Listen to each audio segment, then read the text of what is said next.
बिस्मिल्लाहिर्रहमानिर्रहीम। अस्सलामुअलैकुम। Healthy TV में आप तमाम अहबाब को खुश आमदीद। आज की वीडियो में जो नुस्खा आप अहबाब के साथ शेयर करने लगा हूँ, ये ऐसे नौजवान लड़कों और लड़कियों के बारे में है कि जिनकी शर्मगाह से नाजेबा किस्म की बदबू आती है। अक्सर ऐसे नौजवान लड़कों को होती है जो दाद जरियान ज़कात इसके मरीज़ों और ऐसी औरतें लड़कियां जो लिकोरिया या ज़्यादा ही टफ रहने वाली लड़कियां, उनको ये मर्ज़ लाक होते हैं। इसके अलावा ऐसे लड़के लड़कियां जो जना के आदियों, जो एक से ज़्यादा लड़कियों से जिस्मानी तल्लुकात रखते हैं, या ऐसी लड़कियां जो ही टफ रहते हैं और एक से ज़्यादा लड़कों से जिनसी तल्लुकात रखती हैं, तो उनको ये मर्ज़ लाक होता है। उनके जो शर्मगाह है उससे नाजेबा किस्म की बदबू आती है। इसके अलावा ऐसे मर्द और ख़वातीन जो हम बिस्तरी के बाद काफ़ी देर तक गुस्सा नहीं करते और उनके भी जो शर्मगाह है उससे नाजेबा किस्म की बदबू आती है, तो इनके लिए आज एक आसान सा देसी नुस्खा लेकर हाजिर हुआ हूँ। इसके इस्तेमाल से इंशाल्लाह अज़ाए ख़ास से जो बदबू का आना है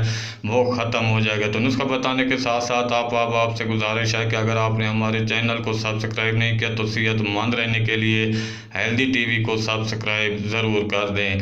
गीरा 2 तोला, फटकड़ी सफ़ेद 2 तोला और शक्कर 4 तोला, इन तीनों अशिया का आपने पाउडर बना लेना, सफ़ूफ बना लेना। आधी चम्मच चाय वाली पानी के साथ सुबह शाम आपने इसको इस्तेमाल करना है। इंशाल्लाह चंद दिन के इस्तेमाल से अज़ाए ख़ास से जो बदबू आती है वो बिल्कुल ख़त्म हो जाएगी। सादा आसान सा देसी टोटका है। टोटका अच्छा लगा है तो वीडियो को लाइक कर दें। मिलते हैं अगली वीडियो में एक नए नुस्खे के साथ, एक नए टोटके के साथ। तब तक के लिए अल्लाह।